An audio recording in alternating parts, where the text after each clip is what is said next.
Vamos a dar inicio a las segundas jornadas de este homenaje a Bolaño. Vamos a comenzar con la primera mesa del día, que es la mesa 5. Ayer tuvimos una muy buena jornada, así que esperemos que hoy también, esto es para meter un poco de presión a los participantes de esta mesa.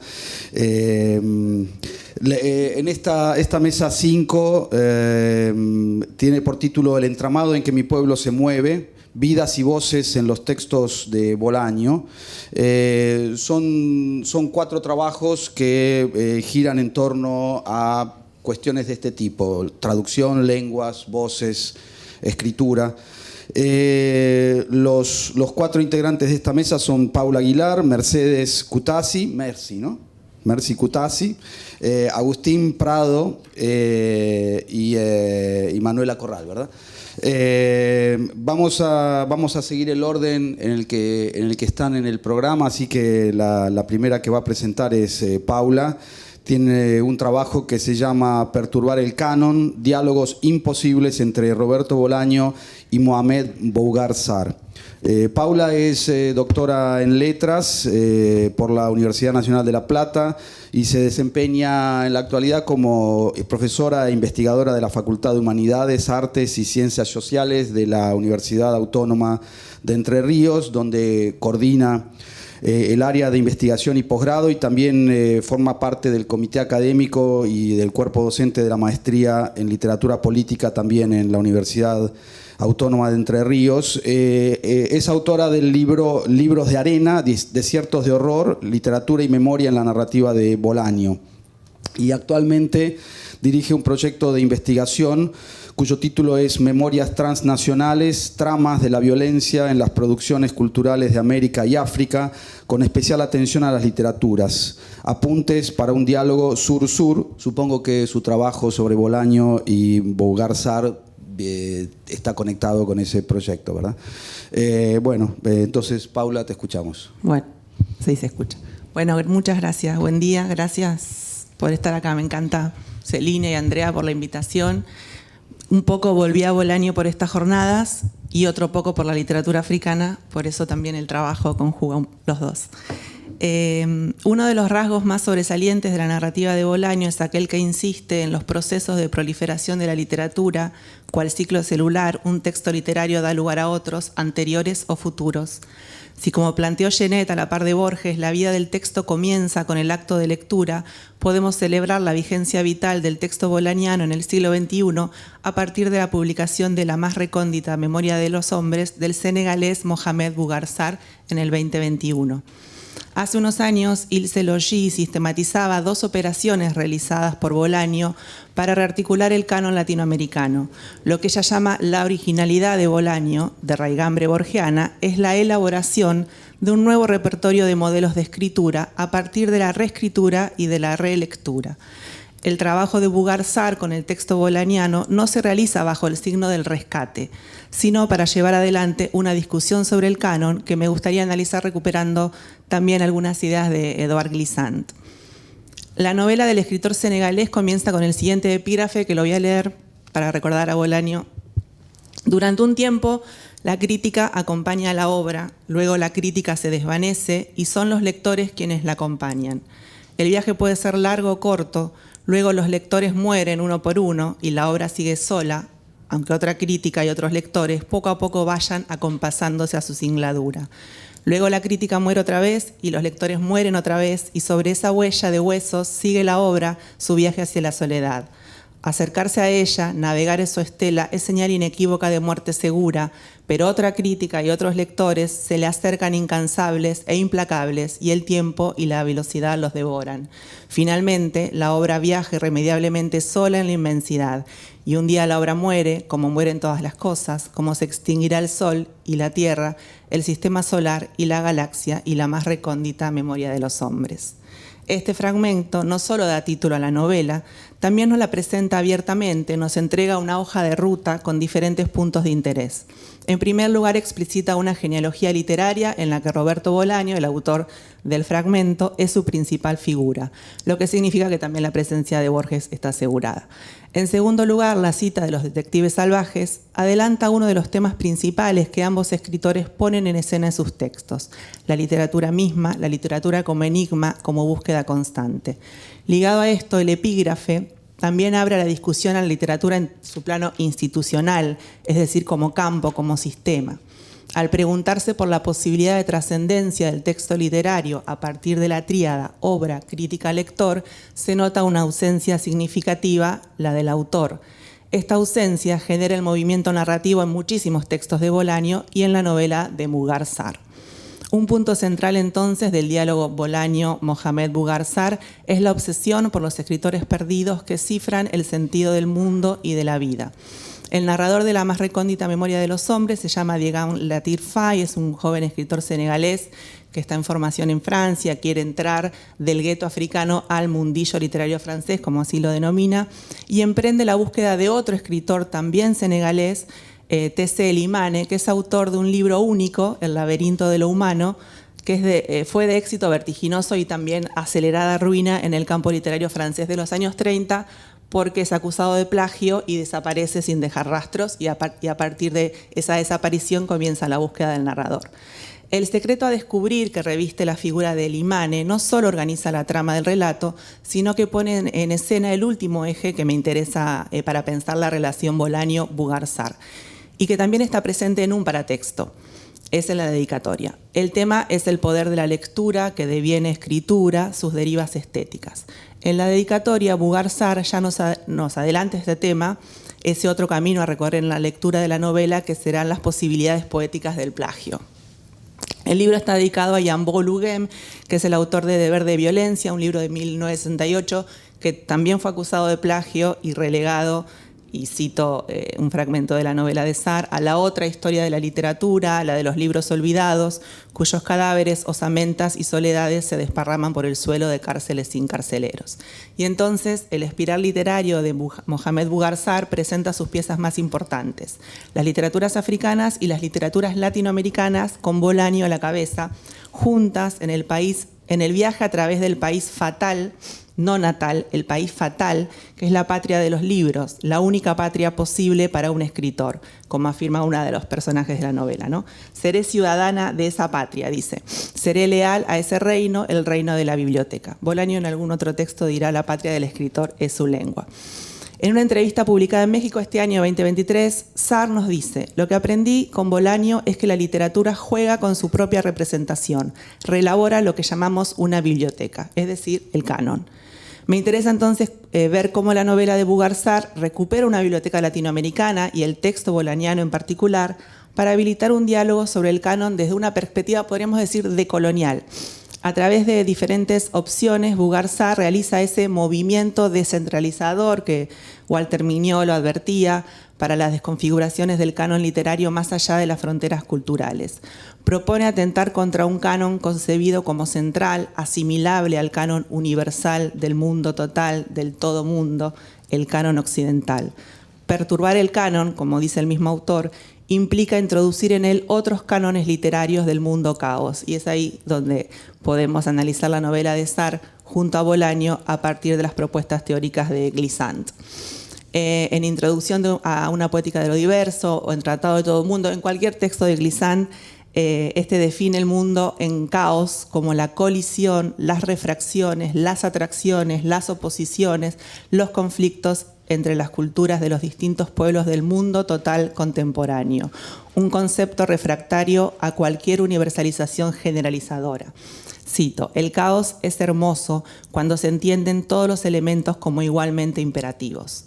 Una de las maneras, entonces, de trastocar el canon definido como universal total es ir América Latina desde África.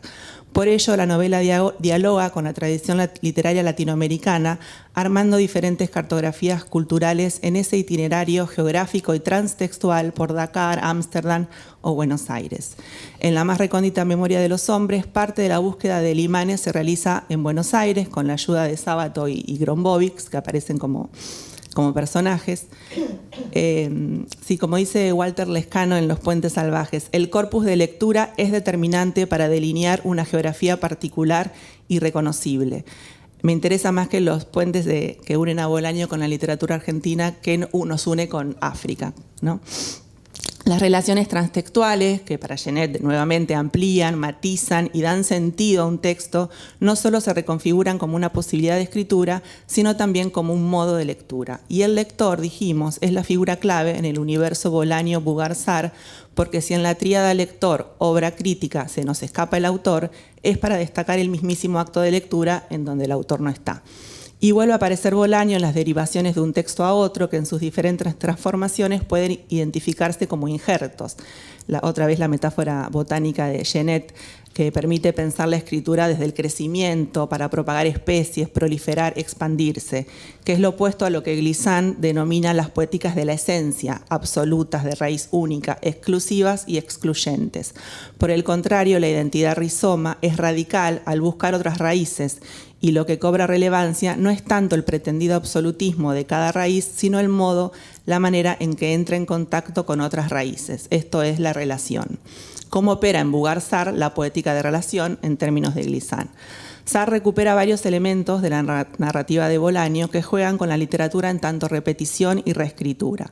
Personajes escritores, lectores que buscan a figuras misteriosas de la literatura, tramas detectivescas que solo llegan al fracaso o a la develación de un secreto horroroso que deviene trivial o vacío, la búsqueda de Cesárea Tinajera, madre de la poesía por el desierto mexicano, de Beno von Archimboldi en el corazón bélico de Europa, o las pistas y huellas de Limane por tertulias porteñas o aldeas senegalesas que fracasan.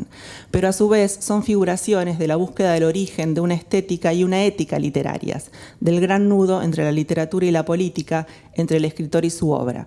La pregunta sobre qué es la literatura se traduce en la novela de Sartre, cuál es el secreto del mal, a través de las gafas obsesivas de escritor que el narrador no puede evitar.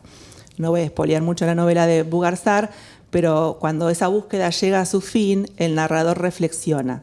Tal vez no había nada que encontrar en la literatura. La literatura es un féretro sospechoso, negro y brillante, pero es posible que no contenga ningún cadáver. El gesto decolonial que perturba el canon se manifiesta en el tópico del plagio, que también es tema recurrente en la narrativa de Bolaño con claros ecos borgianos. El método Menard que escribe El Quijote se reivindica en la novela de Sartre como un acto de creación que afecta a identidades fijas y las figuras de autor en tanto Dios creador único. Recordemos al infame Max Mirevaleg, militante del plagio, que calcó a Césaire, a Depestre, a Glissant, a todos. El Pessoa bizarro del Caribe, experto en desmenuzar un poema ajeno hasta hacerlo propio. O la tristeza de Álvaro Rousselot ante la posibilidad, cito, de haber perdido a su mejor lector, el único para el que verdaderamente escribía, el único capaz de responderle, su plagiador, el cineasta Morini. De modo que el plagio figura la forma más perfecta de lectura, aquella que manifiesta la no clausura del texto, la que desobedece la autoridad, la autoría. El autor como superficie susceptible de ser borrada por alguien más, dice Prom en el libro Tachado. El plagio claro atenta contra la noción de propiedad textual, es en consecuencia un acto de transgresión. El plagio es la versión más radical y por lo tanto subversiva de la transtextualidad. En primer lugar, cuestiona las formas de lectura ancladas en el canon occidental y los espacios jerárquicos de pensar la literatura en términos universales, es decir, eurocéntricos para Bugarsar. En una entrevista también reciente, Bugarsar se pregunta: acusaron de plagio a Oluguem, el escritor de Mali de la década del 60, porque jugó con un canon que no era el suyo. Si Oluguem hubiera sido blanco, francés y hubiera escrito el mismo libro, ¿hubiera corrido con la misma suerte? Queda claro que hay una pregunta política y racial detrás, pero sobre todo una pregunta propiamente estética. Es decir, ¿quién tiene derecho a jugar con cierto canon? Por último, la idea del plagio linda con la poética de lo diverso, de la relación, que Glissant desarrolla. La repetición es en este mundo una de las formas del conocimiento. Repitiendo, comenzamos a percibir el diminuto fragmento de una novedad que se deja ver. Y aquí es donde creo que la potencia de esta novela de Bougarsar, la potencia más radical, tiene que ver con cómo logra expandir la biblioteca desde un locus de enunciación propio, como lo hizo Bolaño. Si el punto de partida de Bolaño es el espacio latinoamericano, signado por las violencias de los terrorismos de Estado, para luego recorrer los horrores del nazismo también, Bougarsar va a partir de la violencia de la colonización.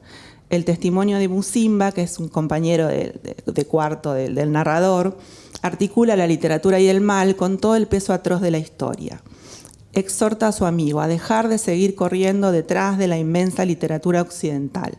Cito: nos gasearán sin piedad y nuestra muerte será tanto más trágica cuanto que nadie nos habrá llevado allí por la fuerza. Nos habremos metido nosotros a la carrera con la esperanza de ser célebres. Nos transformarán en jabón negro. Luego nuestros verdugos se lavarán las manos con ese jabón y se blanquearán todavía más. Lo único universal es el infierno, dice.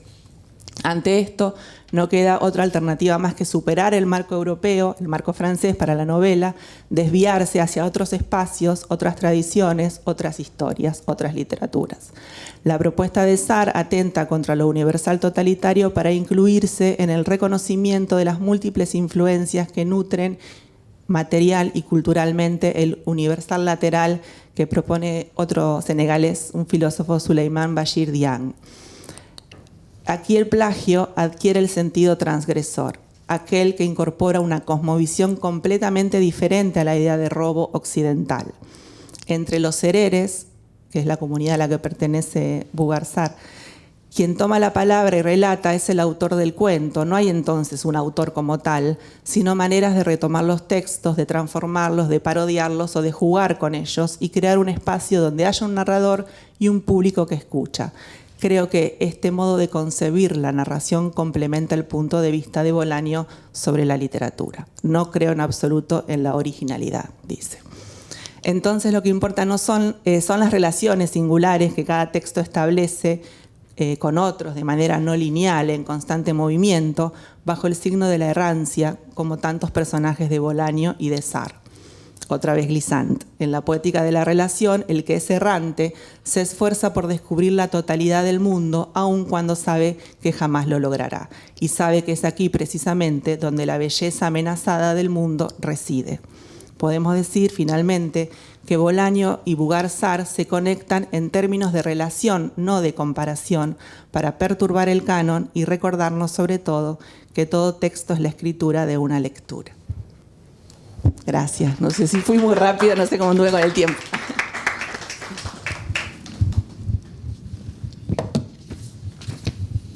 Bueno, muchas gracias, Paula. Nuestra segunda expositora es Mercy Kutasi, que va a leer un trabajo cuyo título es Traducir Bolaño, la recepción de la obra de Roberto Bolaño en Hungría. Mercy es filóloga, historiadora del arte, es doctora en filología hispánica y profesora de la Universidad de Eötvös Loránd de Budapest, traductora de Cabrera Infante, Bolaño, Ortega y Gasset, Javier Marías, entre otros autores hispanohablantes, curadora de exposiciones contemporáneas también y autora del libro Interrogando Imágenes, lo visual y lo verbal en la narrativa breve de Virgilio Piñeira y Cabrera Infante. Y también de Pantera sobre losa de mármol, tiene un título en húngaro, pero no lo voy a leer en húngaro. Pantera sobre losa de mármol, indagaciones en los límites de la literatura y el arte de América Latina. Y en 2023 fue galardonada con el premio Baumgarten de literatura. Así que la escuchamos. Muchas gracias.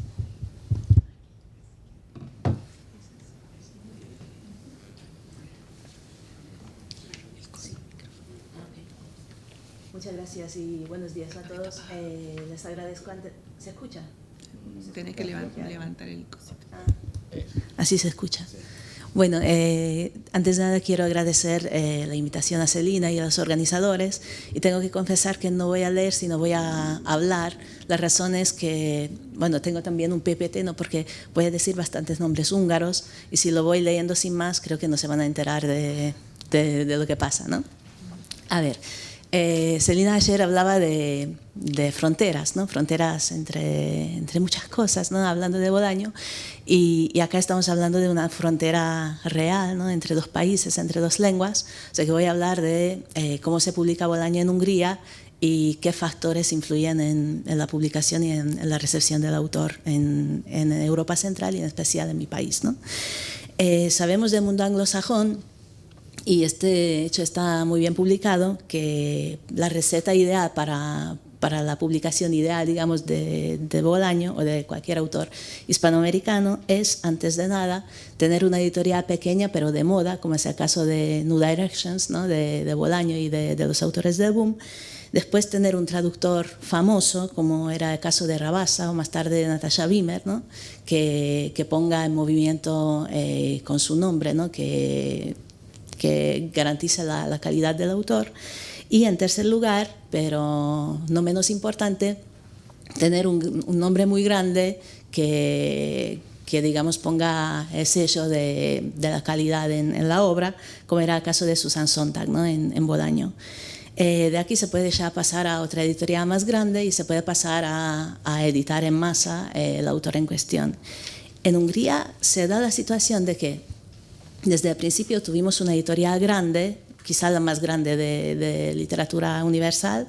Tuvimos el Rabassa húngaro, o sea, el traductor más famoso, y además tuvimos la fama internacional ya hecha y preparada para la fecha de Roberto Bolaño, y aún así la publicación no carecía de dificultades, para no decir otra cosa.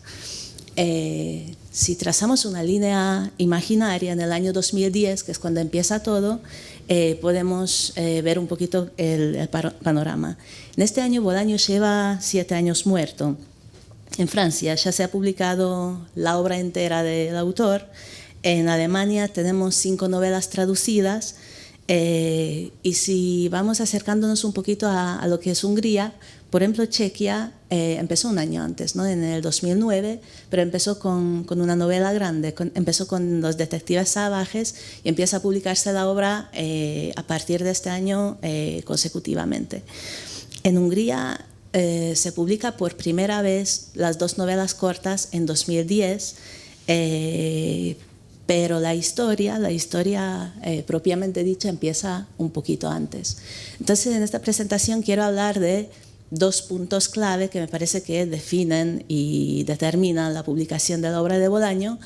El primero va a ser el inicio, o sea, que lo que pasa antes de este año 2010, cuando se publica la primera obra, y después el factor del cambio de la editorial, que en mi país es una situación bastante curiosa, ¿no? Porque empezamos con una editorial muy grande, quizá la única en publicar literatura universal.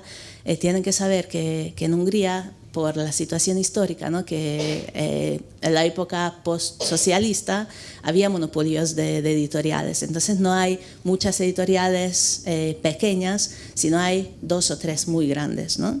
Entonces esta editorial que se compró primero los derechos de publicar a Bolaño era la editorial por excelencia, digamos, ¿no? para publicar literatura universal.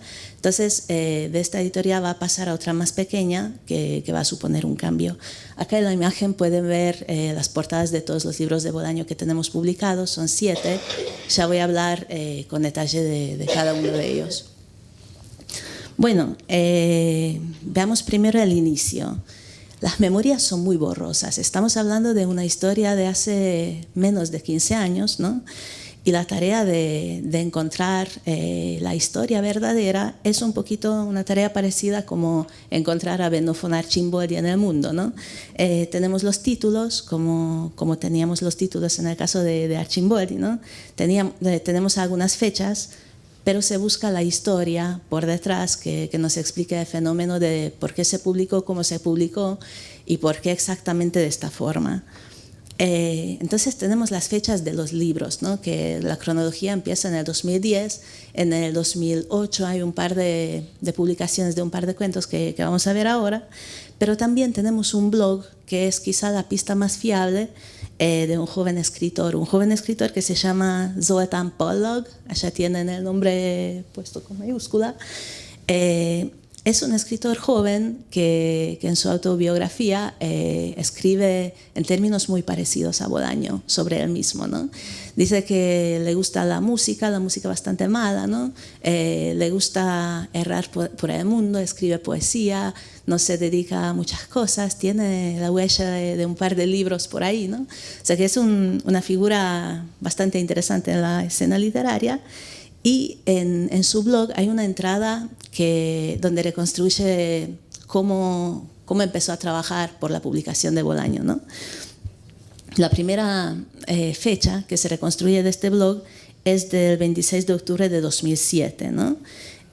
Allá reconstruye un email que manda a Laszlo Scholz, ¿no? Nuestro rabasa húngaro, un traductor muy famoso, muy bueno, traductor de las obras de Borges, de varias obras de Márquez, de Vargas Llosa, ¿no? Dice, pedí a Laszlo Scholz que tradujera un cuento de Bolaño para mi revista Argus. Argus no es una revista muy conocida, es una revista bastante escondida, pero el título me parece muy sugerente, indica mirar con los ojos atentos, ¿no? Scholz le contesta al día siguiente y dice, con mucho gusto, llevo tiempo con ganas de traducir algo de Bolaño. Al cabo de un mes hay otro mensaje reproducido de Laszlo Scholz, 25 de noviembre de 2007, dice, hola, conseguí los libros y te cuento que efectivamente Bolaño tiene buenos cuentos. Entonces tenemos la aprobación de nuestro rabasa, Laszlo Scholz, ¿no? Y en el segundo número del año 2008 se publican Putas Asesinas en la revista de este chico. Hay otra iniciativa paralela de este mismo año, del 2008, que no tiene que ver con Laszlo Pollock, pero sí tiene que ver con una serie de antologías que se publica a partir del 2005, quizá antes, que son antologías de diferentes pueblos, ¿no? O sea, que antologías de literatura, sobre todo de cuentística, de diferentes pueblos, y la antología de cuentos latinoamericanos del siglo XX la va organizando Vera Sekac, que es otra traductora de bastante renombre, es la traductora por excelencia de García Márquez en húngaro, ¿no? Entonces ella recibe la tarea de armar una antología del cuento hispanoamericano del siglo XX y lo hace con bastante libertad. En estos casos, en general, los editores tienen las manos atadas porque alguien financia la publicación y tienen que elegir ciertos autores, ¿no? Pero en este caso ella tiene absoluta libertad, tanto es así que me acuerdo que en mis años universitarios nos pidió consejos, ¿no? Vino y dijo, ¿cuál es vuestro favorito, ¿no? Vamos a ponerlo. Es en esta antología donde aparece el primer cuento, por ejemplo, de Cabrera Infante en húngaro, ¿no? Y también aparece El Gaucho Insufrible, traducido por Zoltán Vence, que es un traductor que después no juega más en esta historia de Bolaño en húngaro. O sea, que traduce este único cuento y ya después no traduce nada. Lo que vemos hasta ahora es que la iniciativa de la traducción y de la publicación de Bolaño en Hungría viene de un mundo fuera de las editoriales, ¿no? O sea, que hay un escritor, hay una traductora por ahí, y las editoriales todavía no han hecho nada, ¿no? El paso siguiente lo da nuestro escritor joven, Zoltán Pollock, ¿no? Y escribe en el mismo blog, luego recomendé la obra de Bolaño al director de la editorial Europa. Ahora entramos en el mundo editorial y el chico va directamente, o sea, se dirige al director de la editorial más grande de literatura universal. El director contesta, cito, he oído mucho sobre Bolaño. En Frankfurt hablé con su agente, va a mandar libros, pronto decidiremos si editarlo. Todavía no se edita nada, pero un par de meses después el chico quiere hacerlo en serio y quiere asegurarse, por lo tanto invita al editor a una cerveza, ¿no? Y dice en una conversación informal en una cervecería, 2 de febrero de 2009, el director de la editorial, dice lo siguiente. Tengo las citas acá. Dice, Bolaño es un asunto complicado para mí. Si estuviese absolutamente convencido de que es un genio, haría todo para publicarlo. Sus novelas cortas son fantásticas, pero los 2 libros grandes son pesados. En fin, todavía no sé qué hacer, ¿no? O sea que ahí están las dudas de parte de la editorial estamos en el año 2009, o sea que ya Bolaño lleva mucho tiempo ganando los premios más grandes, ya está muerto, ya su fama está garantizada por todas partes y él está ahí dudando sin saber si habrá alguien que lea sus libros, ¿no? Aún así, y acá hay una laguna, una incógnita que de verdad no sé, hasta ahora no he podido reconstruir, pero al año siguiente Laszlo Scholz traduce y se publican las 2 novelas cortas. Acá lo tienen. Se publica Estrella Distante y Nocturno de Chile en el mismo año 2010, ¿no? Entonces tenemos la editorial más grande, tenemos el traductor y aún así los libros no llegan a ser un éxito. El problema, con gran probabilidad, es la poca convicción de parte del editor, ¿no? O sea que le falta al libro el marketing, la publicidad que haría falta para un libro de esta envergadura o para un autor de esa altura. Y los tomos, en la versión húngara, aunque son de una calidad indudable, o sea que la traducción es maravillosa, pronto terminan en las rebajas de las librerías. De hecho, yo tengo mi ejemplar con la etiqueta de 80% de rebaja, impresionante. Bien, ahí tiene otras fechas, ¿no? 2013 se publican Los Detectives Salvajes en la traducción de Gábor Kertész, es otro chico joven. La razón de por qué no sigue Laszlo Scholz las traducciones es porque se considera un velocista y dice que el libro es muy largo para él, no quiere traducirlo, pero a cabo de 2 años pasa a traducir El Tercer Reich, que aparece en su traducción, ¿no? Para estas fechas, sin embargo, o sea que inclusive Los Detectives Salvajes pasan por desapercibido, se publican, es una buena traducción y como que no pasa nada, o sea que nadie se da cuenta, ¿no? Ahora me gustaría esbozar un poquito lo que ocurre alrededor del año 2015, que es cuando se publica El Tercer Reich y cuando termina la historia, digamos, de Bolaño en la editorial Europa, ¿no? Resulta que para estas fechas la editorial se va quebrando, todavía no del todo, pero hay un problema, ¿no? La editorial, que a partir de mediados del siglo XX tenía un monopolio en el mundo editorial de Hungría, se compra en el año 2005 por un comerciante de libros muy interesante. O sea que de su figura se podría escribir libros enteros. La historia es que es un chico que viene de un pueblo, tiene muy poca formación, creo que ni termina la secundaria o termina la secundaria pero no va a la universidad y brilla por sus intuiciones sobre los libros. Dice que el libro que me gusta va a gustar a los demás también porque soy uno de la multitud, y en esta filosofía va construyendo un imperio de libros, o sea que termina teniendo librerías en todos los centros comerciales y compra al final, qué sé yo, equipos de fútbol y cosas así. O sea que es una historia muy particular. De todas formas, parece que el intelecto no llega a tal altura que pueda manejar el mundo de sus librerías y editoriales. Se compra la editorial Europa, que es la de mayor prestigio en el país, pero para el año 2015 llega la situación que todo el mundo tiene, o sea, que una empresa suya tiene deudas a otra y a otra y a otra, al final no le pagan ni a las editoriales, ni a los traductores, ni a los escritores, y para el año 2017 se quiebra del todo la empresa, ¿no? Pero alrededor del 2015, que es cuando se encarga, 2014-2015, que es cuando se encarga la traducción de 2666 por esta misma editorial, se ve que o sale o no sale el libro, pero que con la editorial va a haber problemas.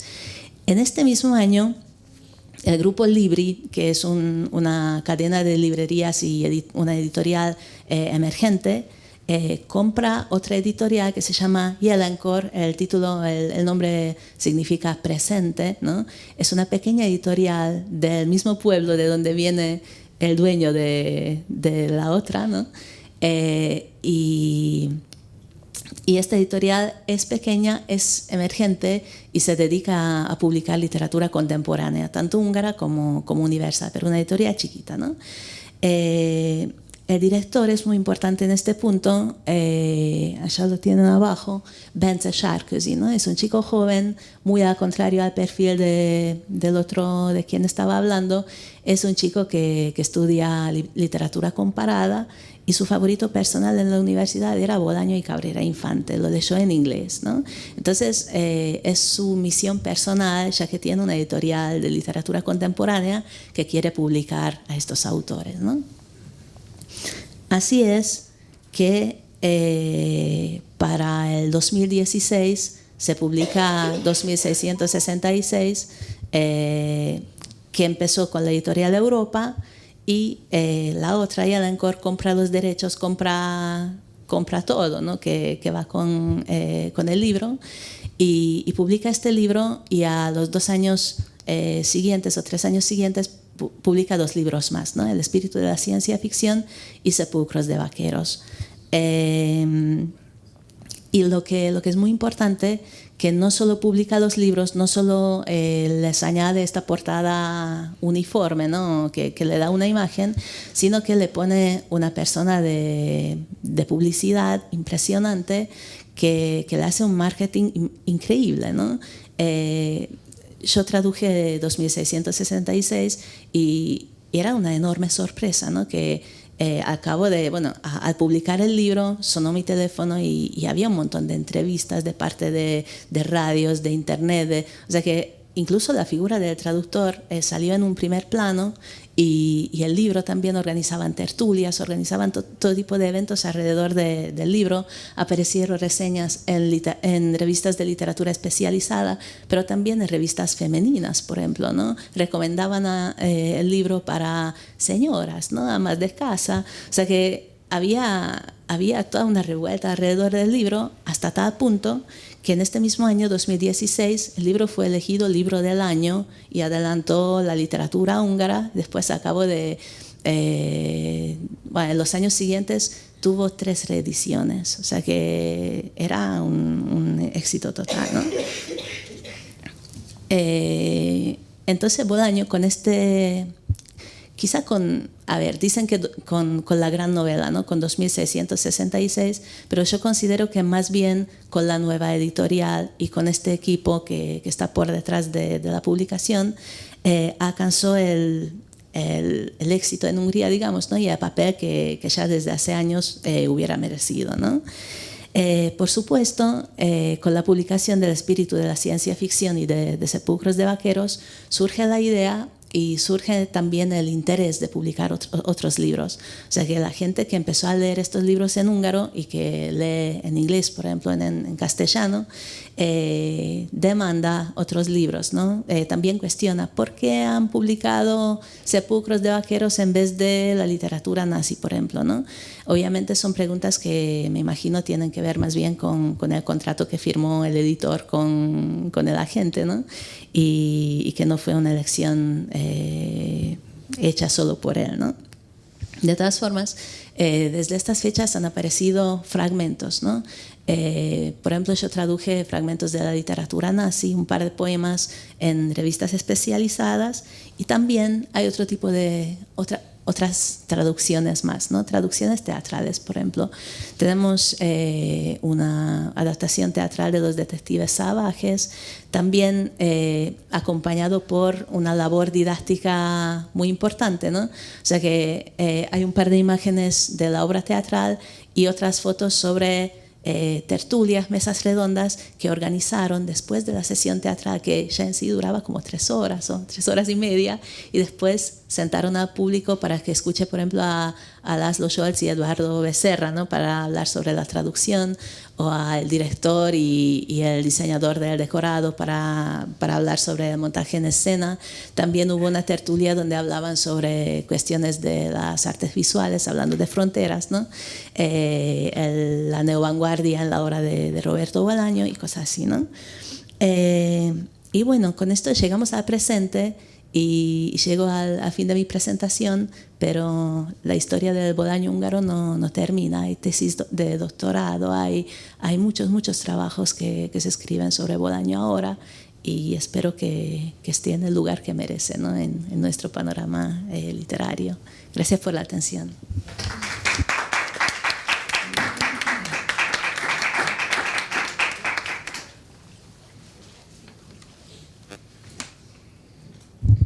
Bueno, muchas gracias, Percy.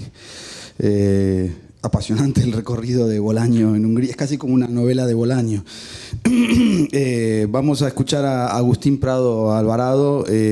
Su presentación tiene el título Escritores y fabuladores orales en los cuentos de Roberto Bolaño. Agustín es profesor titular de literatura española e hispanoamericana en la Universidad Nacional Mayor de San Marcos y es colaborador del suplemento El Dominical del diario El Comercio en Lima. Ha sido coordinador de varios números monográficos y dossier en distintas revistas, como El Cuento Hispanoamericano del Siglo XXI en la revista América Sin Nombre de la Universidad de Alicante, o el dossier de la novela histórica latinoamericana en la revista Mitologías Hoy de la Universidad Autónoma de Barcelona.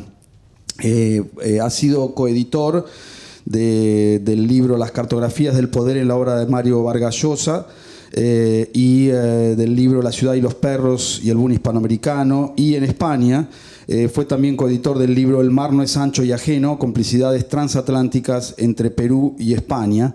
Actualmente dirige el programa de libros Ciudad Letrada. Lo escuchamos a Agustín. Bueno, muchas gracias a ustedes por estar presentes y por haber aceptado la ponencia que voy a pasar a leer. Voy a procurar cumplir con el tiempo que nos han pedido. Bueno, personajes estampados por la huella de exilio y por la necesidad de evocar oralmente un pasado intenso son tópicos en la escritura de los cuentos y algunas novelas de Roberto Bolaño.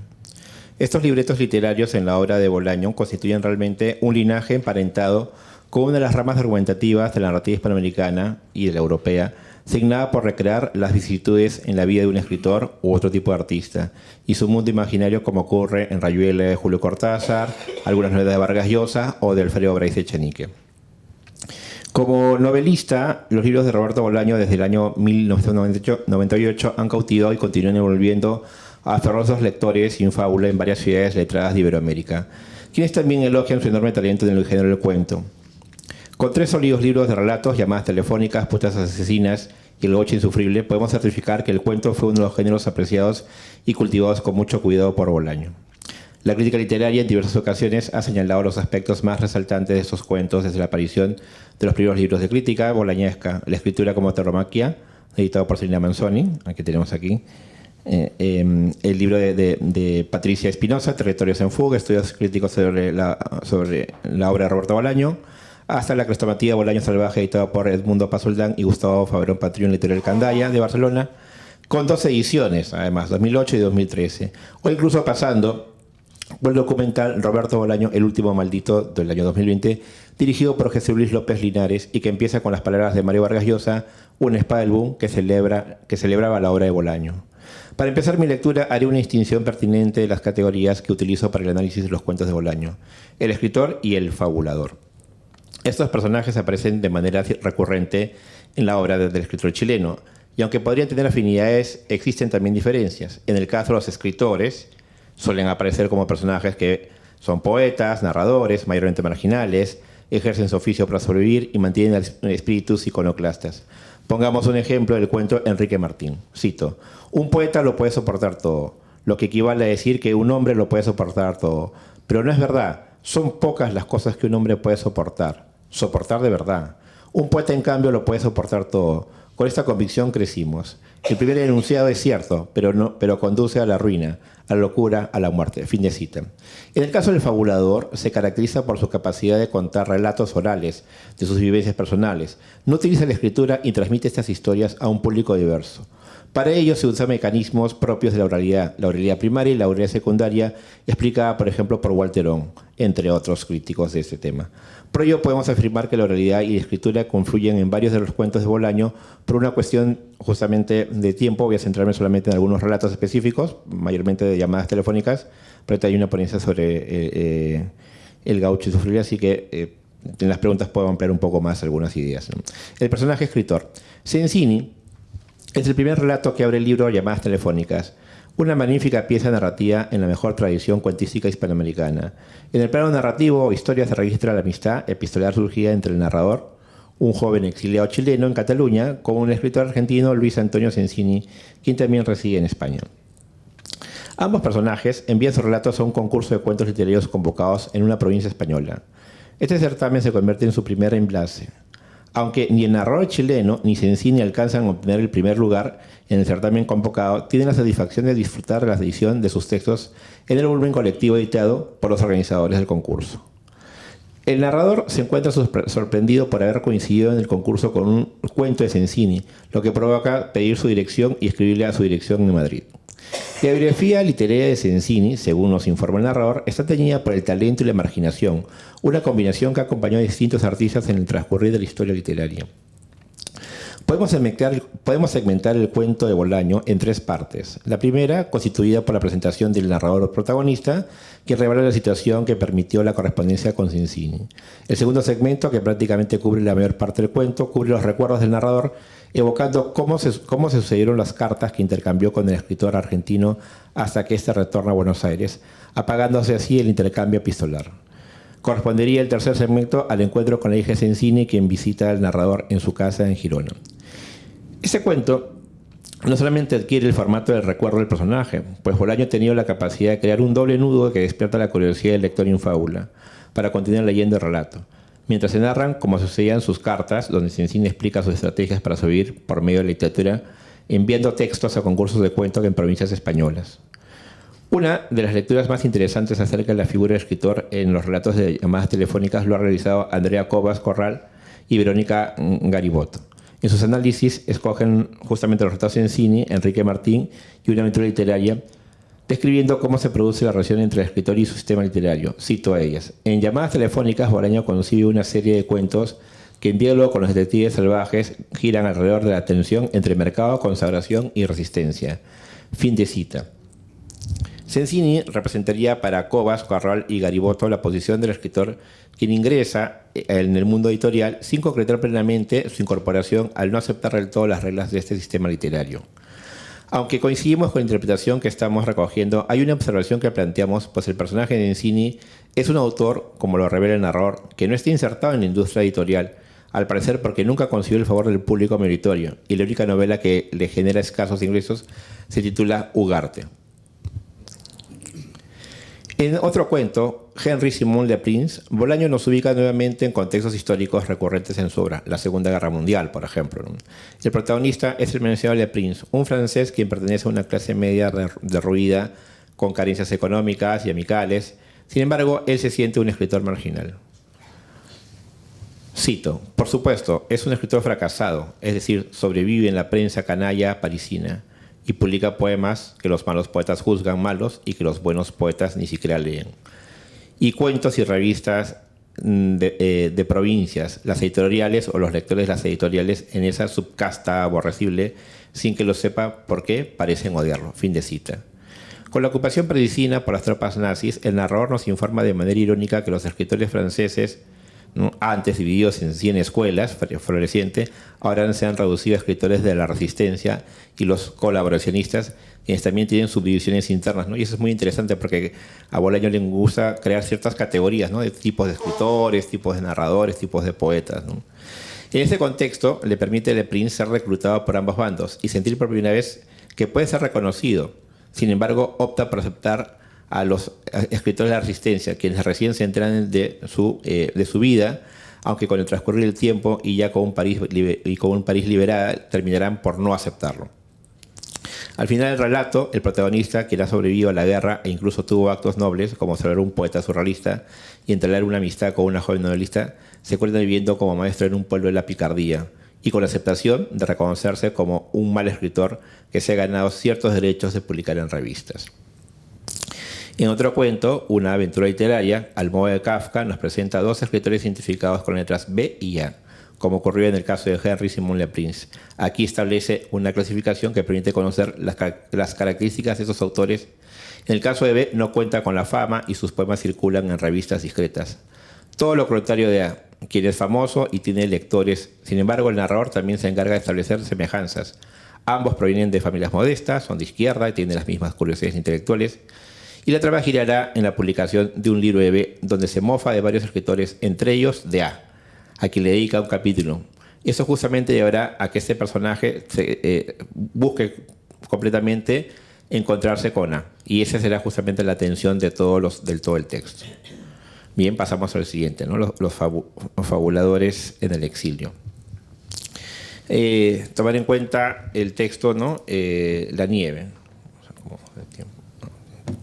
La historia relatada en el cuento La nieve está gobernada narrativamente por dos puntos de vista personificados en dos exiliados chilenos residentes en Barcelona. Quien se encarga de iniciar el relato es un personaje de identidad anónima que apela al recuerdo proporcionado únicamente al lector. Escasos datos que le permiten presentar directamente a Rogelio Estrada, el central protagonista del cuento, quien se encargará de contar su exilio en Rusia. El relato está estructurado utilizando la técnica del in medias res, lo que permite el empleo de una analepsis en la vida de Rogelio. Al iniciar, Rogelio Estrada su narración evoca sucintamente en sus recuerdos su vida adolescente en Chile y sus peripecias en las tierras heladas de Moscú, donde vive su etapa juvenil y adulta. Por las peripecias por las que pasa Estrada, este tipo de relato bien podríamos identificarlo como un texto de educación o Bildungsroman caracterizado por el repaso biográfico del protagonista. Cito: "No me voy a extender en nuestras aventuras juveniles, solo te diré que al cabo de un año sabíamos dónde encontrar un poco de hierba, algo que aquí y ahora no parece difícil, pero en Moscú y en aquel tiempo era toda una odisea. Por entonces yo había intentado estudiar literatura latinoamericana, literatura rusa, técnicas de radiodifusión, técnicas de conservación de alimentos, en fin, todo, y ya fuera porque me aburría o porque no podía ni atención a las clases que eran básicamente lo que de verdad ocurría, el caso es que todo había fracasado. Y un buen día mi padre me amenazó con mandarme a trabajar a una fábrica de Siberia. Pobre viejo, él era así". Fin de cita. Rogelio Estrada es consciente de la travesía de una infancia tranquila hacia una adolescencia, por la marginalidad que lo acompañará en sus posteriores años de exilio. No me gusta mi tiempo.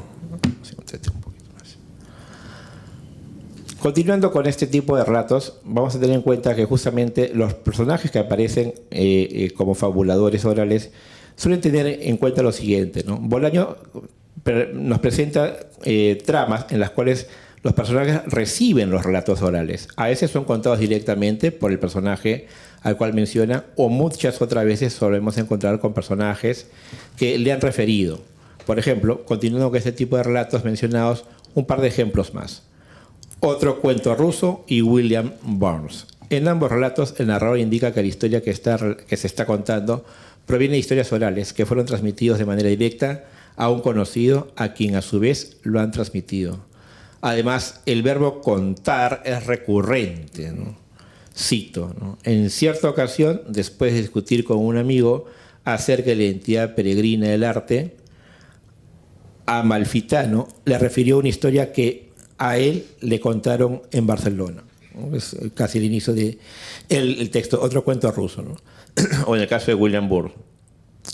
William Burns de Ventura, California del Sur, le contó esta historia a mi amigo Pancho Monge, policía de Santa Teresa de Sonora, que a su vez me la refirió a mí y que muchas veces nos puede recordar a muchos cuentos de Borges en el cual el narrador recoge un relato que le ha sido transmitido por otro personaje. Finalmente, para ir cerrando esta parte, podríamos decir que la escritura y la oralidad son parte justamente de la composición de los cuentos de Roberto Bolaño que le ha sabido ofrecernos. Es decir, recoger justamente lo mejor de la tradición escrita en las figuras de escritores y también mostrarnos la importancia que tienen los relatos orales para la construcción de la literatura. Muchas gracias.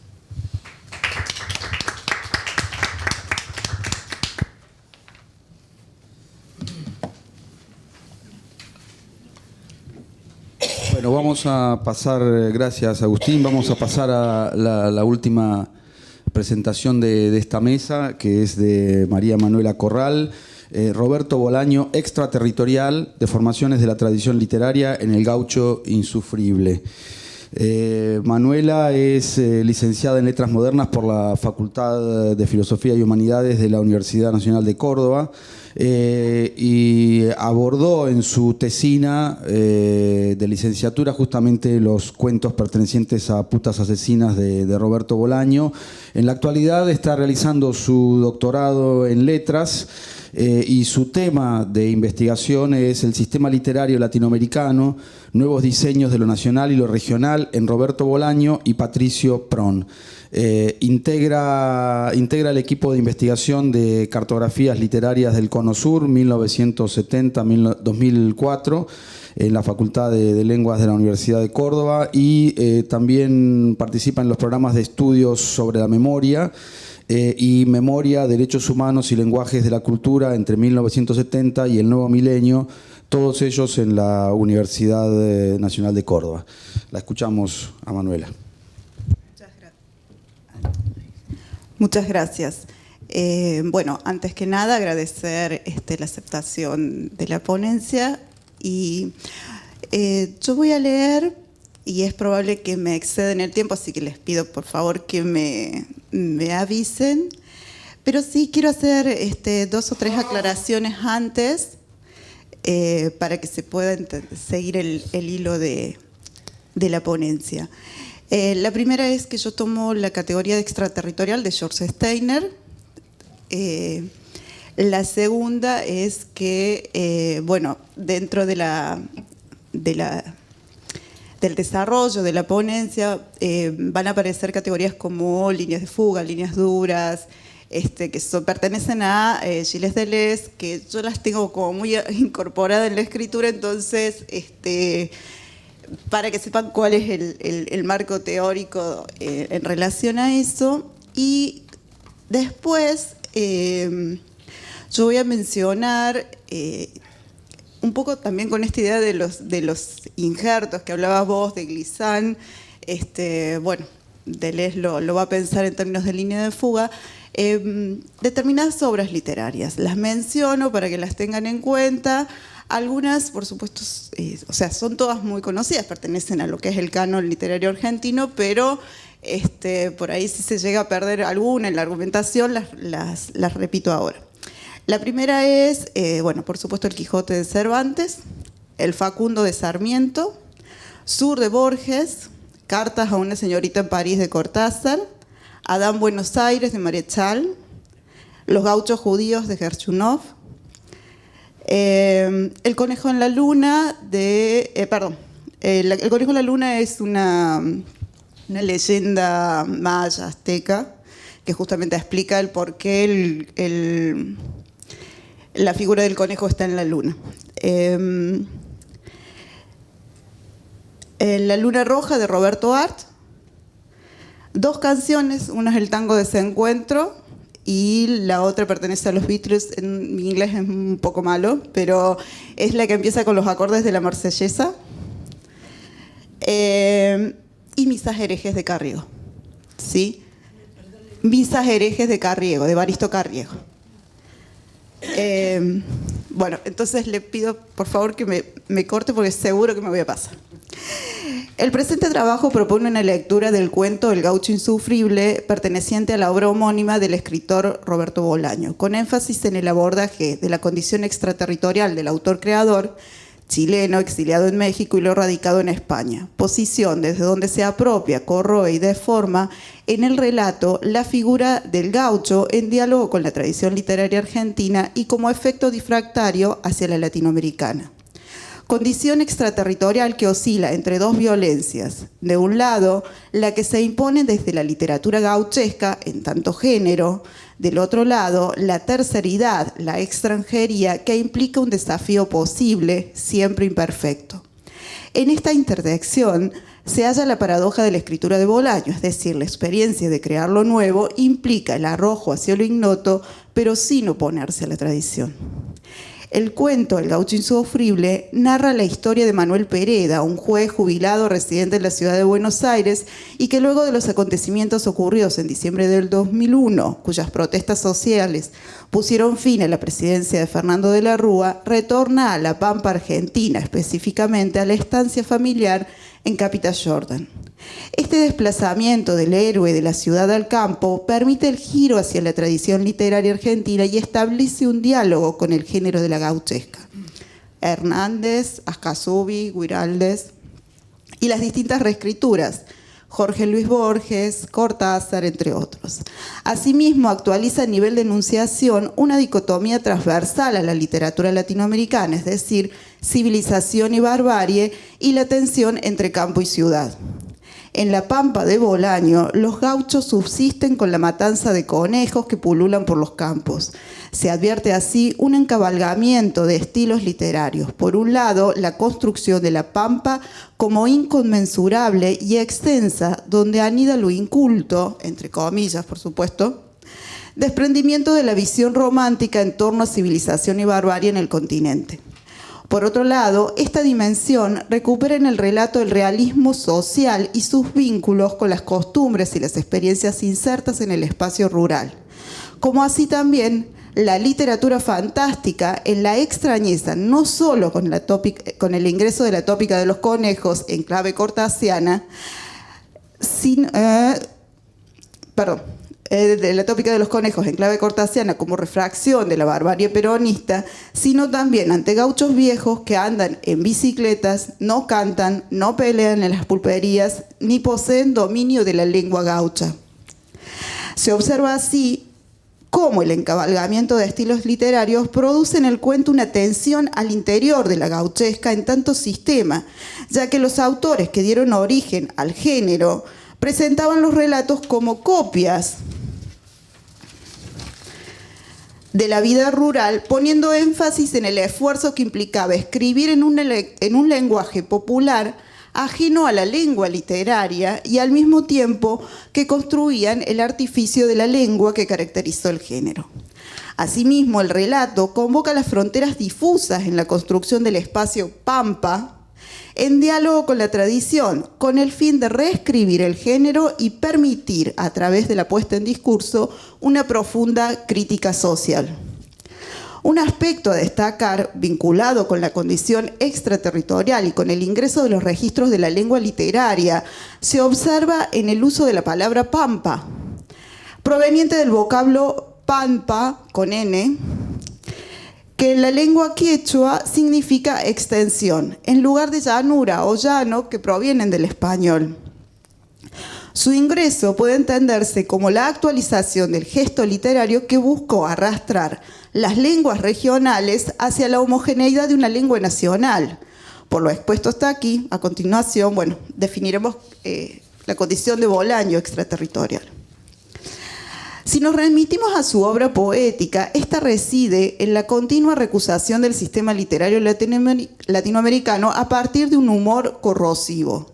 En este sentido, el cuento no puede ser leído por fuera de la risa, más o menos sutil, o la carcajada que hace insoportable o insufrible el engaño orquestado por el sistema, es decir, la puesta en discurso de la colonización cultural y de un proyecto político civilizador que distorsionaron y distorsionan lo popular, lo persigue y lo procura aniquilar.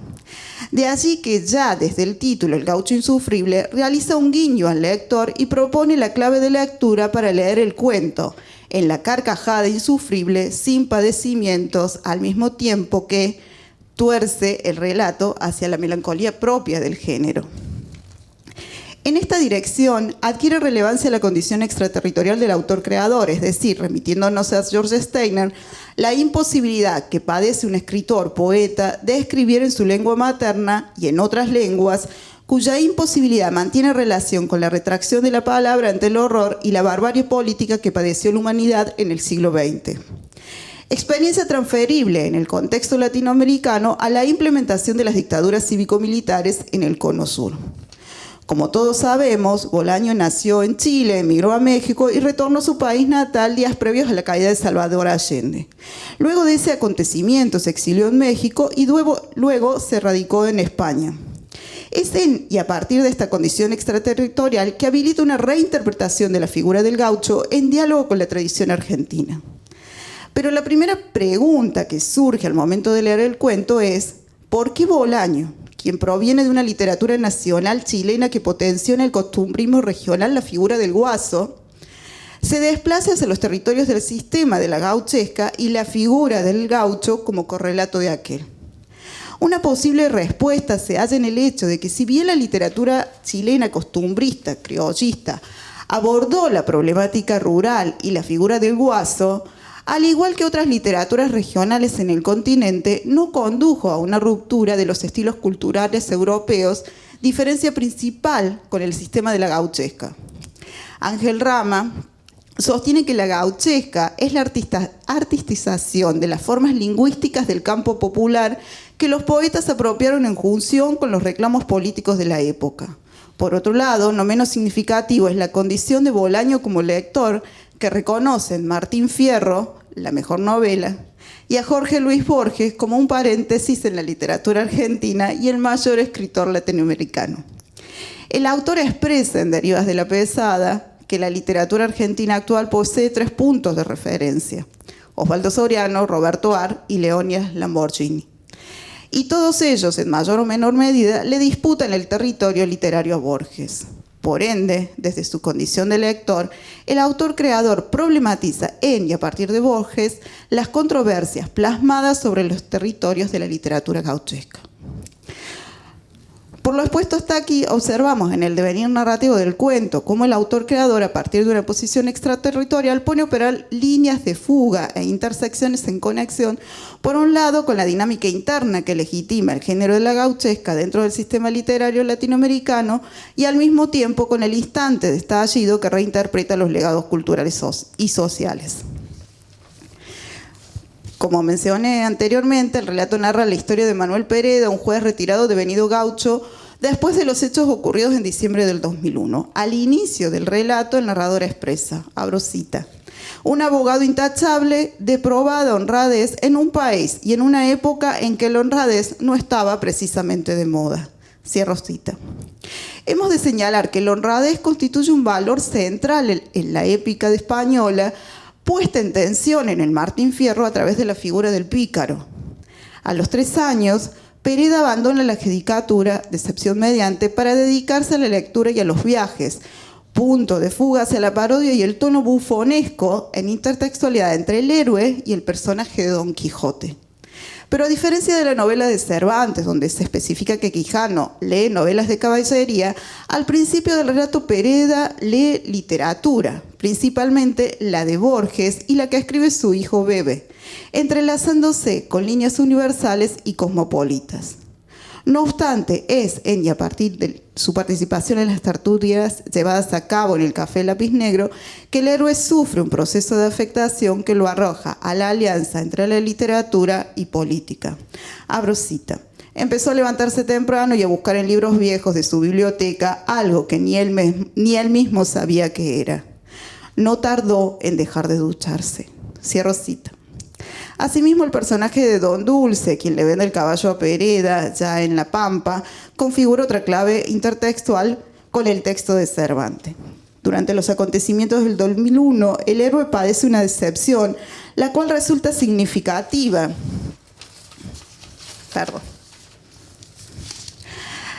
Medida que, ante los acontecimientos ocurridos, se reitera y curva su desplazamiento hacia La Pampa. Observemos la siguiente cita. Abro cita. En pocos días, la Argentina tuvo 3 presidentes. A nadie se le ocurrió pensar la revolución. A ningún militar se le ocurrió la idea de encabezar un golpe de Estado. Fue entonces cuando Pereda decidió volver al campo. Cierro cita. Pocos días encausa el instante inaprehensible por fuera del continuo del tiempo que se suspende en el territorio cultural y político. La decisión de retornar a La Pampa comienza con la decepción, esto es, en el extravío del héroe ante ese instante que lo conduce a releer, reinterpretar la triada ley, literatura y política. Y al mismo tiempo aloja un espectro que contrapone dicotomías como campo-ciudad, legalidad, ilegalidad, civilización, barbarie. Expresa Pereda, Buenos Aires se hunde. Así el autor, creador, se apropia de los enunciados literarios observables. Por ejemplo, cuando llega a La Pampa, donde ya no hay vacas, sino conejos, los gauchos no montan a caballos, sino en bicicletas, no tienen navajas, juegan en las pulperías al Monopoly, no cantan, rasgan la guitarra. Esto último, reapropiación del cuento El Sur de Borges, lo cual pliega en la violencia por parte de la cultura letrada que construyó La Voz del Gaucho y repliega en el posterior silenciamiento en los borramientos de lo popular. Desde esta perspectiva, el retorno puede leerse en diálogo borgiano en la medida que ciertos acontecimientos históricos, en este caso el estallido, arrojan a los hombres civilizados a compenetrarse con el gauchaje. Esto es Borges, ¿sí? Hemos de acotar que la intertextualidad con el cuento borgiano se hace explícita cuando el héroe, antes de ingresar por primera vez en una pulpería, expresa, abro cita, por un instante pensó que su destino, su jodido destino americano, sería semejante al del Dachmann y no le parecía justo. Cierro cita. Desde otro enfoque, la historia gira hacia Leonidas Lamborghini, quien sostiene que el género gauchesco constituye la burla de los engañados. Esto opera como una pinza doble, la puesta en escena del engaño referido a las políticas neoliberales implementadas en la década de 1990 en Argentina y que alcanza su clímax con el corralito financiero, razón del estallido social del 2001, y la puesta en discurso del engaño orquestado por el sistema que impuso una visión de nación y al gaucho como héroe nacional, no obstante un héroe fracasado. Un aspecto a destacar es la tópica del sacrificio que atraviesa el relato y traslada la diferencia entre la ley y el derecho a un abismo. Abro cita y me gustaría, con esta cita es la que voy a trabajar, así que voy a cerrar con esto. Sobre la pampa rielaba la luna y de tanto en tanto veían un salto de algún conejo, pero Pereda no le hacía caso y tras permanecer largo rato en silencio, se puso a canturrear una canción en francés. Una primera línea de fuga se observa en la percepción del espacio como la pampa. Otra línea emerge en el horizonte de saber que pliega sobre los conejos y deviene dura en tanto posibilidad de metáfora cortasiana de la barbarie peronista y escapa en clave arliana hacia el porvenir. El abordaje sobre la figura de los conejos muchas veces ha sido interpretado a través del cuento Cartas a una señorita en París. No obstante, los conejos, en la cita que leí, convocan metonímicamente a los ojos rojos y en su pliegue con la luna traza una línea intertextual con el cuento La luna roja de Roberto Art. Relato en el cual se profetiza la lucha de clases y articula en el cuento de Bolaño con el estallido social del 2001. Se observa a lo largo del relato cómo la línea intertextual con Borges y Art no cesan de interferirse, de intervenir la una en la otra en la significación de la lectura. La línea intertextual con el cuento de Art posibilita el ingreso y habilita líneas flexibles que convocan el porvenir, la lucha de clases y la cultura popular. La referencia al cuento del escritor argentino resulta significativa en tanto escritor extraterritorial que fue, en palabras de Bolaño, abro cita, el más ninguneado de todos, siendo autodidacta. El aprendizaje de Art se desarrolló en el desorden, en el caos, en la lectura de pésimas traducciones, en las cloacas y no en las bibliotecas. Cierro cita. Pero continuemos con el análisis de la cita. Una segunda línea se manifiesta en la designación del héroe en tanto metonimia que legitima a las familias patricias dentro del territorio argentino. Vicente Muleiro, en los Gauchos de Martínez de Hoz, plantea que la sociedad civil de 1976 fue más allá de su afinidad con las políticas dictatoriales. Conformaron la Asamblea Gremial Empresaria, donde confluyen grandes grupos de empresarios y la sociedad rural, presidida hasta 1978 por Celedonio Pereda. No obstante, se observa en la designación del héroe una apertura hacia una línea de disputa con la tradición literaria argentina, en la novela Adán Buenos Aires, de Leopoldo Marechal, cuya historia narra las últimas horas del héroe personaje Adán, junto al filósofo Samuel Tesler, el astrólogo Schulz, el criollista Luis Pereda, Jorge Luis Borges, el Petiso Bernini y otros personajes que transitan en la obra extensa. Así, el personaje Luis Pereda constituye el gesto poético por el cual Marechal le disputa la ciudad a Borges. En consecuencia, en la designación de Manuel Pereda anida la disputa a Borges del espacio Pampa.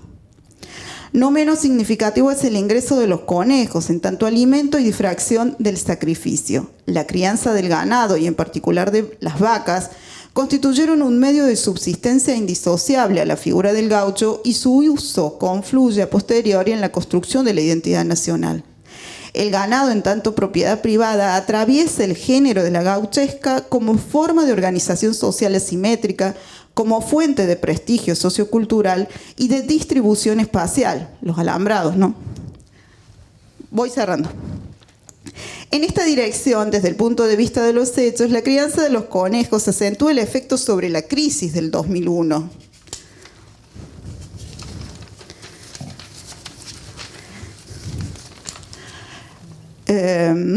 Pero desde el punto de vista literario constituye una respuesta estética. La soledad e inconmensuralidad de la pampa, construida desde la tradición gauchesca, es afectada por otro saber, el de los pueblos originarios, cuyo relato narra la historia del conejo que se sacrifica como comida para alimentar a un dios y este queda grabado en la luna.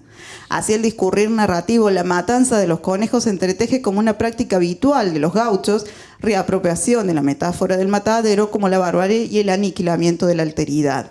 En este caso, cortasianamente, los cabecitas negras. No obstante, es ante la mirada de la luna y el conejo cuando el héroe personaje se configura en testigo del sacrificio latinoamericano porque, como en el relato, fue históricamente solapado, engañado dentro del género. Bueno, esto lo voy a saltar. Lo voy a saltear. Bueno.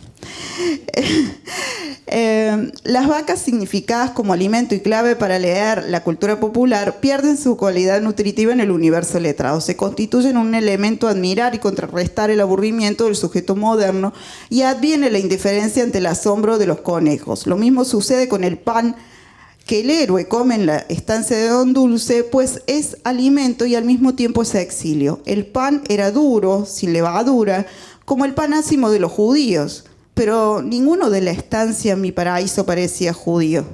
El pan ácimo constituye una línea flexible en una doble articulación, por un lado con el cuento ya referido de Roberto Ar, que apela a la liberación de los pueblos de la esclavitud opresora, por el otro hacia la novela Los gauchos judíos de Gerchunov, publicada en el contexto del centenario de la Revolución de Mayo. Bueno, pero retomando la cita de los conejos, y voy a cerrar y no lo voy a leer porque si no se me va a ir mucho el tiempo. Una de las preguntas que yo planteaba era por qué Bolaño, que me planteaba mientras leía, por qué Bolaño toma la figura del gaucho y cuáles podían ser esas posibles respuestas al por qué.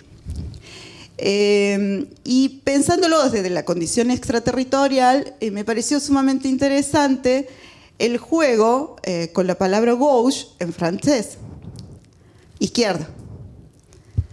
Entonces, acá les leo esta parte.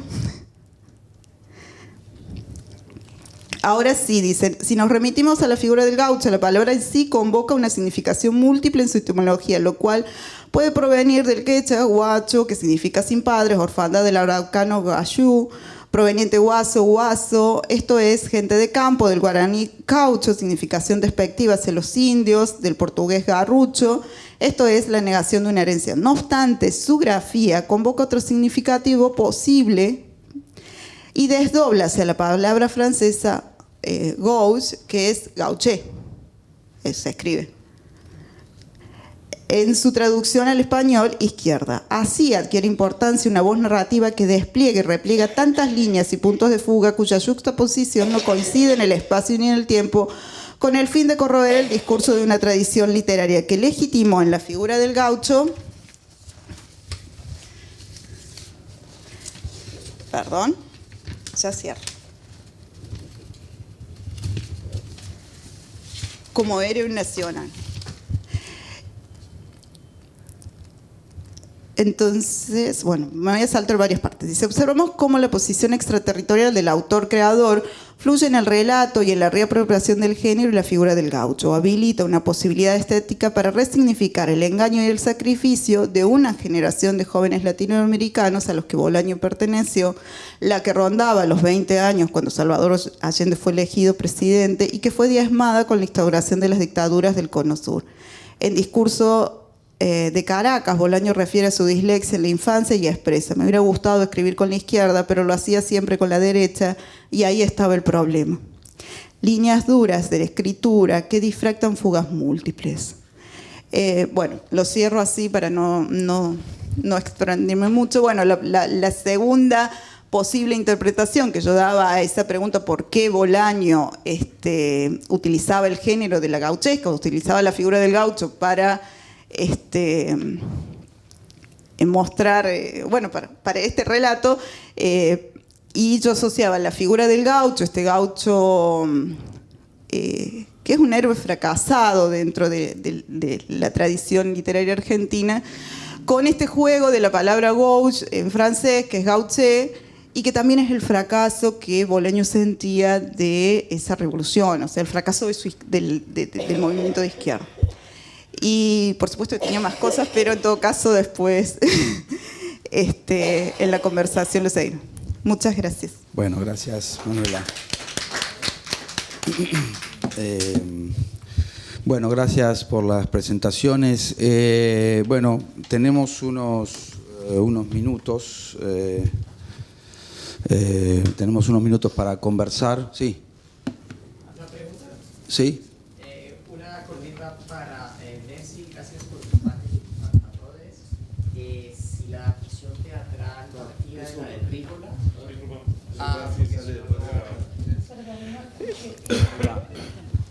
Una pregunta para Mercy, si la adaptación teatral magyar sale de la de Rígola o si es original, que me da curiosidad, una pregunta puntual. Y una pregunta para Paula, si te parece, porque algo de eso también sonaba cuando salió lo de Mugar Sar, que de tratarse de un escritor blanco francés, sí lo hubieran acusado de plagio. ¿Azar? Sí. Me hubiese gustado, papá, poder estar jugando con eso. Ah, perdón. Ah, no, pero vos Tranquilo. Sí. El orden de los factores que pueden haber. Bueno, bueno, la adaptación teatral es, ¿se escucha?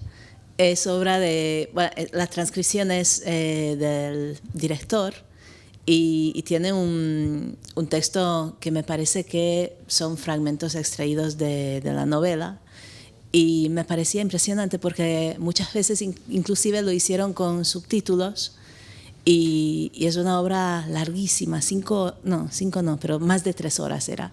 Y que no había ninguna improvisación, no había ningún tipo de variación en los textos, sino era clavado, ¿no? Fragmentos de la obra original.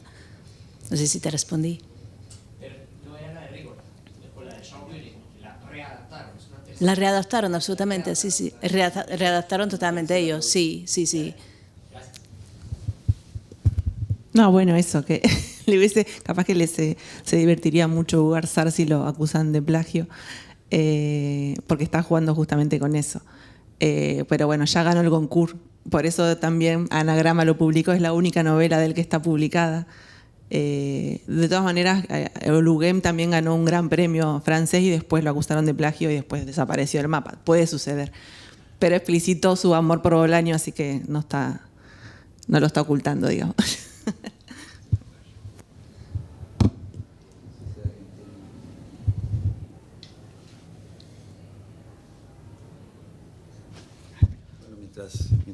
Mientras piensan, en realidad es una pregunta quizás para todos o para cualquiera de la mesa. Pensaba en una reseña muy temprana de Marcelo Cohen sobre Estrella Distante, donde de alguna manera Cohen anticipaba esa inminente canonización de Bolaño cuando Bolaño todavía no era Bolaño, como parte de una necesidad, una construcción de la industria editorial ibérica, ¿no? que estaba necesitando un nuevo boom de la literatura latinoamericana, ¿no? Y en ese sentido Bolaño parecía reunir como todos los atributos para ser como el abanderado de un nuevo anti-boom o un nuevo boom, digamos, ¿no? Y digo, bueno, es como una colocación un poco particular, ¿no? Porque era por un lado el abanderado y por otro lado al mismo tiempo se convertía en la víctima, ¿no? O sea, como el abanderado de un nuevo latinoamericanismo para europeos, con lo cual se aplanaban un poco todos los rasgos de la escritura, todos los rasgos singulares de la escritura de Bolaño. Pero al mismo tiempo, digo, en el reverso de esa canonización con centro en Europa está el opuesto perfecto, ¿no? Que es el que tiende a aplanar las características más personales de Bolaño en otro sentido, ¿no? Bolaño como el emblema de una literatura latinoamericana rebelde, indócil, furiosa, ¿no? Como refractaria a las agendas académicas y a la corrección política. Y me preguntaba en qué medida, porque me pareció que eso aparecía de alguna u otra forma en las distintas presentaciones de ustedes, en qué medida esas perspectivas opuestas, pero al mismo tiempo paralelas, no eran también promovidas por el propio Bolaño, como si Bolaño les dictara a los intérpretes lo que tenían que decir sobre su obra, y también en qué medida era posible seguir leyendo a Bolaño sin caer en una o en otra lectura. Ayer se habló bastante también de la actualidad de Bolaño, ¿no? ¿Cuánto se lee a Bolaño? ¿Cuántos trabajos sobre Bolaño hay en los congresos de literatura en la actualidad? Entonces me preguntaba eso, ¿no? De qué manera es posible leer a Bolaño sin caer en una o en otra interpretación, o si inevitablemente uno siempre cae en una o en otra, ¿no? No sé si alguien quiere responder o no.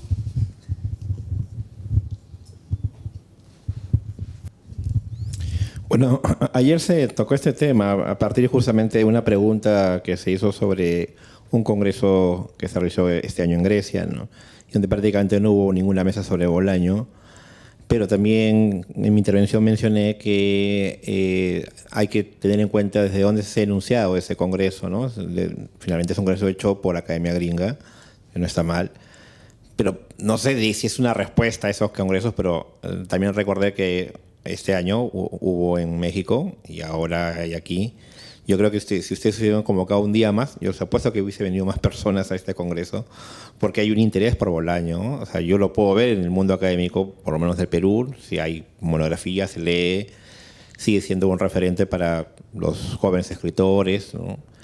Pero por otro lado también no se debe olvidar que finalmente Bolaño empieza a tener un reconocimiento por lo que pasa en muchos escritores hispanoamericanos. Es decir, es España nuevamente, ¿no? el centro, la meca del libro, que fue en los años 60 y lo vuelve a hacer ahora con Bolaño, y seguramente ahora lo está haciendo con autoras como Mariana Enríquez, Samantha Shelwig, ¿no? Es decir, sigue siendo para mí España, y eso incluso está en el prólogo del Macondo y todo.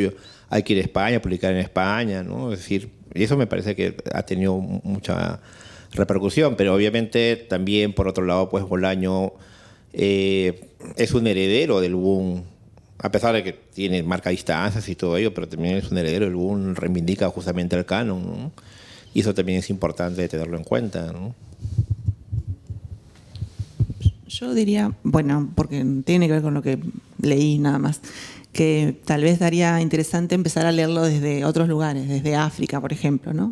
Para salir un poco de Europa, para buscar una línea de fuga al Bolaño que ya conocemos, a ver cómo otros lectores que no conocemos tanto lo están trabajando, lo están leyendo, lo están plagiando. Sí, justamente se escucha, ¿no? Sí. Bueno, esta lectura que haces del lector plagiador me encanta mucho, es más, trabajo sobre eso también en otra novela de Bolaño, justamente con el poeta de la línea, Max. Pero, no sé, lo que me parece interesante por ahí es esta idea de plagiarlo. O sea, nosotros somos grandes plagiadores de Bolaño, o sea, no somos lectores. Yo escribo sobre su propia escritura y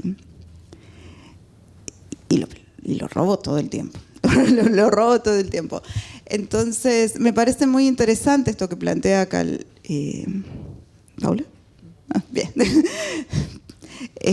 Con respecto a leerlo en relación a otras culturas, justamente porque si hay algo que define, y yo sé que quizás puede ser un poco polémico esto, la literatura latinoamericana es la contradicción que tenemos con el plagio. En relación a que, no sé, empezando por ejemplo con el Facundo, la atribución falsa, la cita francesa que está mal citada, mal plagiada, es algo que estructura toda la literatura. Esta relación de la literatura latinoamericana ha sido copia de la europea o no, ha sido plagiada un plagio de la europea o no. Entonces, me parece interesante también leerlo desde desde otras culturas, que también tienen otras lecturas encima y que pueden hacer una interpretación novedosa, diferente, a la que se puede plantear desde acá. A mí me parece sumamente interesante. Ahora yo creo que es muy difícil escaparse del mundo anglosajón, ¿no? O sea que estoy viendo lo que ocurre en Hungría, ¿no? y lo que ocurre en Europa, ¿no? Y qué es lo que está pasando. Están viendo qué es lo que dicen, por ejemplo, sobre Bolaño en los Estados Unidos, ¿no? Ahora recién, seguramente todos conocen, ¿no? Se publicó este libro Roberto Bolaño as World Literature, ¿no? O sea, una serie de literatura universal publicada por, no me acuerdo en este momento qué universidad americana, y hay un tomo que lleva el título Roberto Bolaño como literatura universal, ¿no? Y en el prólogo están explicando cómo Bolaño es un cambio de paradigma después de los autores de Boom, ¿no? Entonces, obviamente se puede leer a Bolaño, ¿no? Desde África, desde Centro Europa, desde donde sea, pero el canon viene de las universidades norteamericanas, ¿no? Entonces, si desde ahí se interpreta a Bolaño como literatura universal, como cambio de paradigma, como una nueva forma de escribir literatura, es muy difícil decir otra cosa, me imagino, ¿no? ¿Más preguntas tenemos? Yo quería contar Sí. una cosita más, que me interesó mucho esto de leerlo desde otras lecturas de la África y todo ello. Entonces, bueno, no lo puedo desarrollar por una cuestión de tiempo, pero a mí, por ejemplo, me interesó mucho ver a Bolaño desde la oralidad, que eso sí ha sido una característica muy propia, bueno, no exclusiva, pero digamos muy recurrente en la literatura hispanoamericana, el regionalismo, el indigenismo, que siempre han tenido en cuenta la oralidad, ¿no? Los relatores orales, los relatores populares, que yo un poco he percibido en algunos cuentos, ¿no? Hay personas que les gusta contar oralmente, ¿no? Entonces eso es muy propio de la literatura hispanoamericana, y yo creo que sí, todavía Bolaño va a poder dar nuevas lecturas, ¿no? Entonces esa es una lectura que, por ejemplo, se puede hacer si queremos desde un ámbito más hispanoamericano, si queremos verlo de esa manera, ¿no?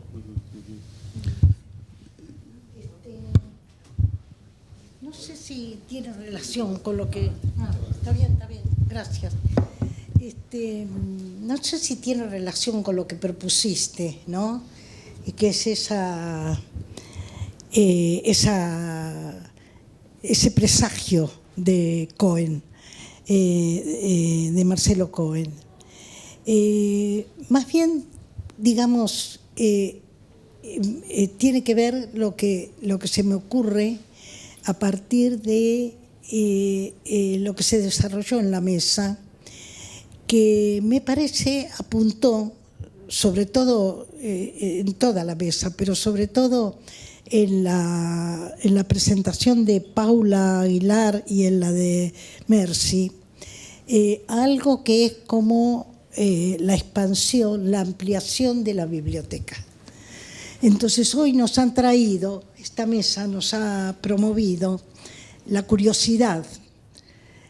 Quiero decir, curiosidad, 20 años después de la muerte, un autor, un escritor que parece que alcanzó su momento de fama, y que ahora nos estamos preguntando por qué en algunos lugares, por ejemplo lo de Lili, por qué en algunos lugares ha sido desplazado. Bueno, es como una cuestión que tiene que ver con la vida literaria, tiene que ver con la vida y tiene que ver con la vida literaria. Eso sucede, pero nosotros, de alguna manera, al margen de al margen de otras agendas, cuando hemos pensado en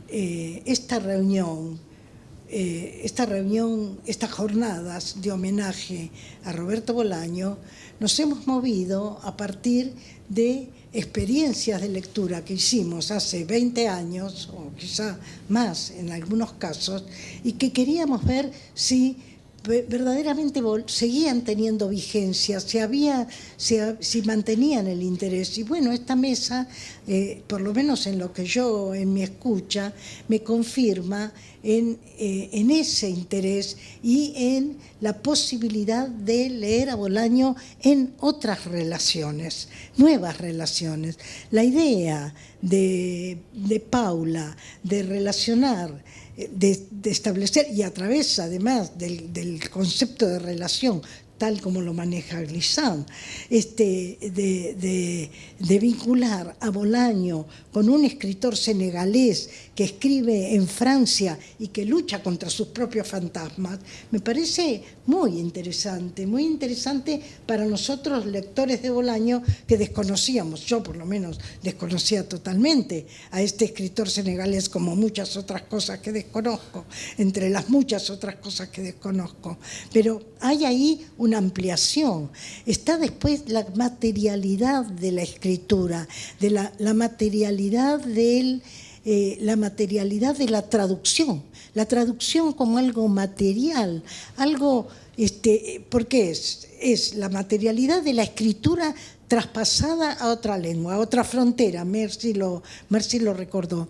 Y después ver en la pantalla esos libros en una lengua desconocida, y de pronto sentir que ahí hay ahí percibe Bolaño en otros públicos, en otra gente, en otra cultura. Hablabas de Laszlo Scholz, vos misma sos traductora de Bolaño, además de Cabrera, etcétera, etcétera. Laszlo Scholz, Budapest, ¿no? Una ciudad amada por Cortázar también.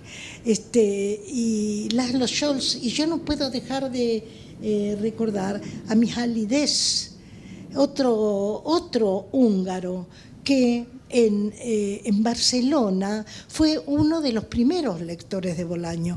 En el libro, en la tauromaquia, ahora no me acuerdo cómo se llamaba de verdad, ahí había varias reseñas de Mihály Dess sobre los primeros textos de Bolaño. Hay entonces lazos, vasos comunicantes, relaciones, las relaciones que propone Glissant, relaciones que nos permiten reinventar el mundo de la lectura en relación con los textos de Bolaño. Yo agradezco mucho las propuestas que hicieron en esta mesa en relación con, bueno, las agradezco, nada más. Si no, tengo... muchas gracias. ¿Algún otro comentario, pregunta? Bueno, me quedé. Bien. Bueno, de todos modos ya estamos casi sobre la hora, ¿no? Así que, bueno, si quieren podemos cerrar acá. Les agradezco, no sé si alguien quería agregar algo más. Bueno, les agradezco a los cuatro las presentaciones y ahora hay un intervalo de una hora y luego la mesa 6. Entonces quedan todos invitados. Gracias. 14 horas.